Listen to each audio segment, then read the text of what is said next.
Students.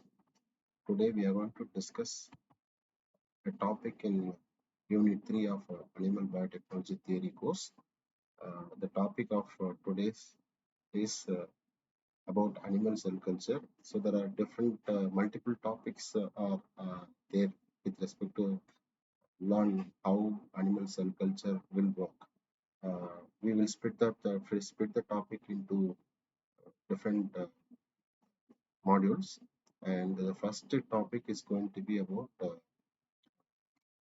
preserving or making sure that the environment that is used for the cell culture is going to be sterile in nature. So we are going to discuss about the various techniques that have been applied in making sure that the cell culture consumables and the mediums, serums, antibiotic solutions that will be used for cell culture, mammalian cell culture, will be of sterile in nature. So that is the topic that we are going to discuss today. To start with, let us understand the historical background of this animal cell culture. Ross Harrison is a embryologist and he is also an anatomist in 18th century. He was the person who had actually made a first attempt to show that a cell can be grown in in vitro condition. Uh, because of the less advancement in the field of science and the field of medical science, at that particular point of time in 18th century, he does not have the provision of incubators and so on. So what he did, he had made a first attempt to grow the embryonic nerve cell isolated from a frog by using a hanging drop method. So which was also a successful method that we still follow, the hanging drop method. I'll be talking about in detail about this hanging drop method in detail in the next topic.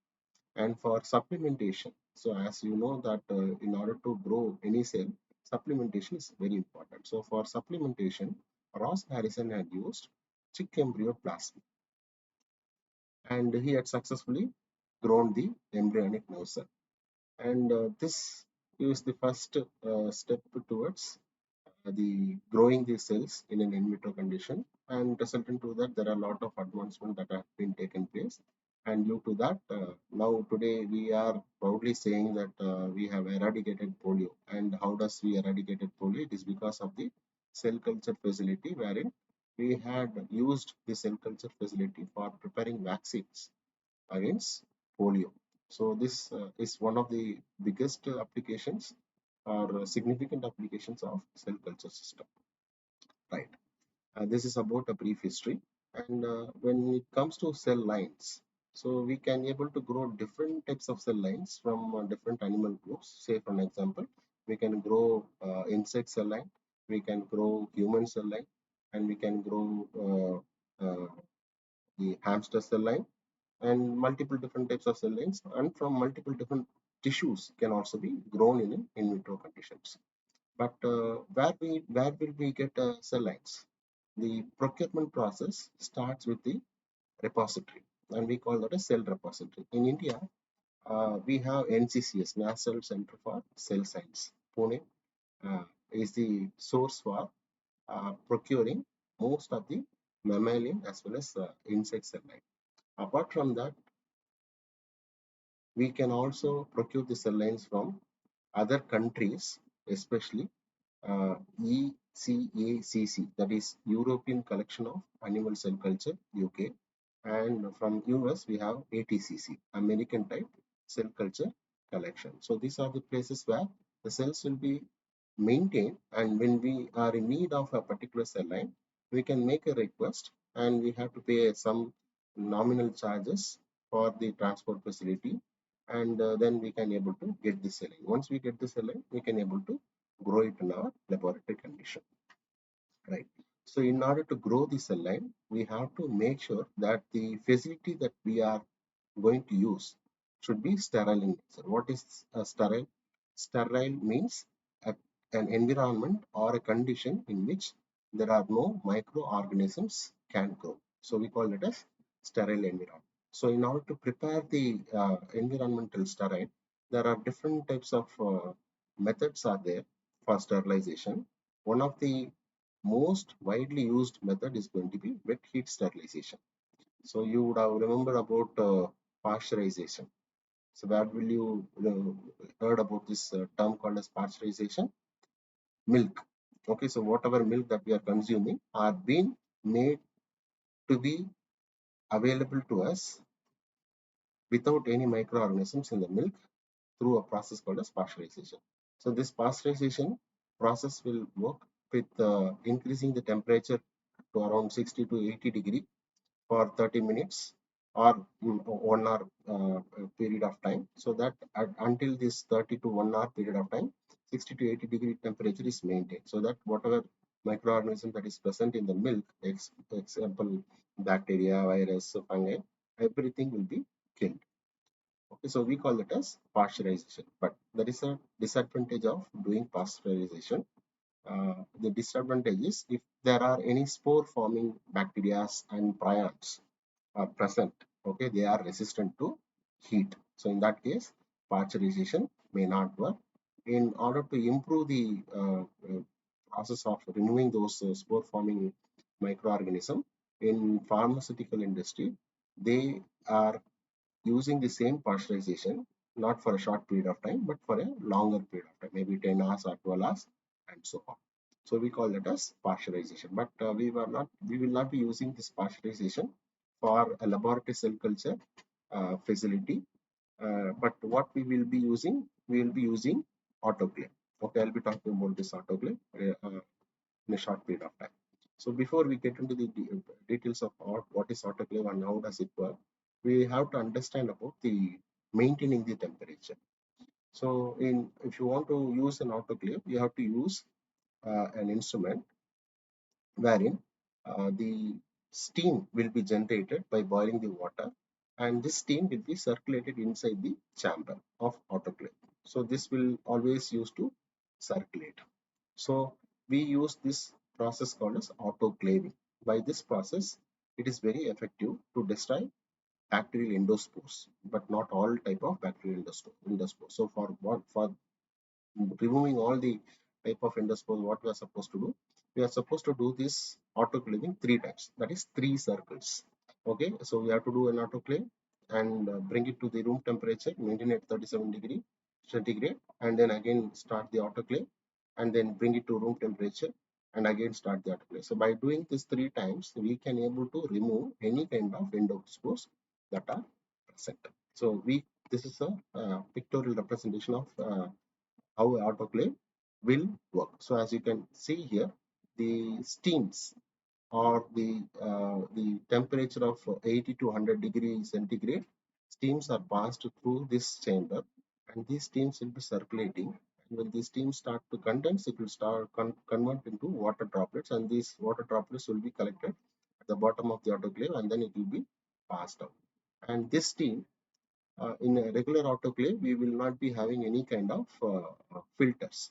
But if it is going to be in a pharmaceutical industry, they will be using a filters for the stream, so that these filters, if at all, if there are any endospores that are present in the streams, will also be filtered, and then only the pure steam will be circulated inside the autoclave machine. So this is how autoclaving will work, and the temperature for autoclaving is usually around 110 to 120 degrees centigrade, and with a pressure of 15 to 20. Okay, and this pressure is based on how long we are going to do this autoclaving process. So we call this as autoclaving.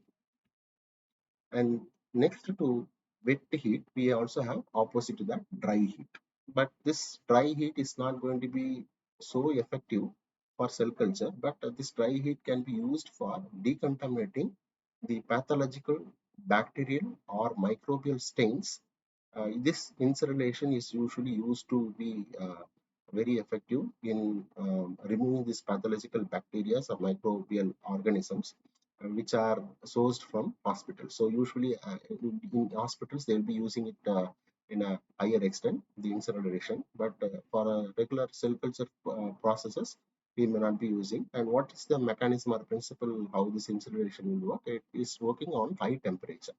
So 350 degree up to 350 degree, the temperature will be increased so that this any kind of a pathological organisms cannot able to survive. So all the pathological organisms are going to be killed through incineration. Right? Similar type of method is also used in cell culture, and we use a Bunsen flame. So we used to use glass consumables like conical flasks, cell culture bottles, and then measuring cylinders. So the mouth of these glass consumables, are usually shown for a short period of time on the Bunsen flame, so that the temperature near the Bunsen flame is going to be around more than 200 degrees centigrade, so that it is also as equal to incineration, but we are not going to use this incineration process continuously, okay, but at a short fraction period of time we have to use. And these are the types of sterilization. When we wet air sterilization, another one is dry air sterilization, and we can also use hot air ovens, but it is not going to be as effective as the wet heat sterilization. But why hot air ovens are used? Hot air ovens are used for making sure the glass consumables are going to be uh, pre-sterilized. That means you can able to keep this glass consumables in hot air oven, and the temperature will go up to 120 degrees centigrade. And if you want to use it as a purpose for sterilization, you have to maintain it for 18 hours, which is not possible. So what we used to do, we used to keep the consumables, especially glass consumables, for pre-sterilization process, maybe at 100 degrees centigrade for 3 hours to 4 hours, and then we'll take those consumables and then keep it again in the wet air sterilization like autoclaving. So this hot air ovens will also work similar to the autoclave, but one difference here, the air is going to be heated, not the steam. Whereas in the case of autoclaving, we had observed that the steams are going to be created by boiling the water, and the hot steam is going to be passed through the chamber. Whereas here, only air is going to be passed into the chamber, and the chamber is going to have a heater and a thermometer to maintain the temperature. And this heater will turn on once the temperature is attained. That heater will turn off, and the gases that is going to be entering through this autoclave will be filtered. Okay, and this filtered gas will be undergoing continuous process of circulating, so that these gases will make sure that the temperature is going to be maintained in even. So in order to maintain the circulation of the air, we will be using uh, uh, a motor, okay, which will be fitted with the fan, and this will start to recirculate the hot air inside the hot air. And next process, next way of sterilization is through filtration. So this is the most cell culture facility users will use this type of filtration mechanism to make sure that the media or any kind of uh, uh, buffer or water that they are going to use it for cell culture facilities are going to be completely sterilized. So there is an advantage of doing membrane filtration. Here, when you do a membrane filtration for a media, we are going to keep the media intact in nature. Intact means the protein that is present in the media, carbohydrate or fat that is going to be present, growth factors that is going to be present in the media is going to be intact in nature. But when you subject the same thing to autoclave, the protein will undergo denaturation and the growth factor will also undergo denaturation. So we are supposed to use the filtration for the liquid items, especially the serum, growth media, and etc. So this is a simple way of doing sterilization. That is, it's a membrane. It is made up of nitrocellulose or cellulose acetate or polyvinyl difluoride. So depending upon the interaction of the protein to the membrane, we can able to change the type of the membrane. Say for an example, if you use PVDF, polyvinyl difluoride, it has a low protein binding capability. So you can use it very well for serum filtration. But if you take cellulose acetate, it can able to bind more protein. So we cannot use the cellulose acetate for filtering the serum. So this filtration works in a principle in such a way that there is a pore, okay, and usually the porosity of the membrane filters are going to be a 0.2 micron in nature. Most of the microorganisms are going to be within this range, so we can very well use this. But there is an exception for it, wherein we have a microorganism which is less than 0.2 micron. In that case, we have to go for 0.1 micron filter. So usually the microplasms are going to be lesser size than 0.2. So in that case, we can use 0.1 micron membrane filters for filtering the liquid items. And there are different types of membrane filters are there. If you are going for a small volume, we can use a syringe filter, okay, like a normal syringe that we use it for medical purpose. These syringes will be fitted with the membrane, and we can take the medium through the syringe, and then we can infuse this medium into the filter, so that whatever is exiting out of the filter is going to be a sterile medium or sterile serum. And if the volume is going to be more, in that case, we'll be using a filter setup, something like this. So this setup is going to be used if the volumes of the filter content, the medium or the buffer or the serum is going to be more than 100 ml, or if it is going to be in liters numbers. In that case, we can able to use this membrane filtration unit, and this is going to be working with the help of vacuum pump.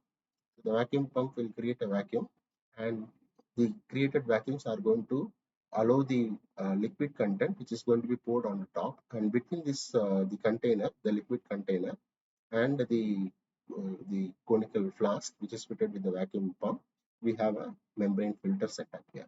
As you can see, we can change this membrane. We can use the cellulose acetate membrane, PVDF membrane, and any type of membrane depending upon what we are going to filter.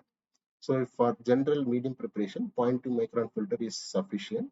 So we can keep the membrane, and this comes with a rubber gasket, so that the vacuums that is created here is not going to be deficient outside this membrane. So that means whatever vacuum that is created is going to suck this uh, medium which is poured on the top to the bottom of the conical flask. When it is coming down, the filtration unit is going to make sure that it filters. So this is another type of filtration mechanism that we use. So we will be looking at one more type of filtration or sterilization methodology, that is by radiation. So we'll be discussing about the radiation based sterilization methodology in the next class. I hope this class will make you understand about how to prepare yourself for making sure that there is no contamination of microorganisms when you are preparing the media, or when you are preparing the buffer that is going to be used for cell culture system. Thank you.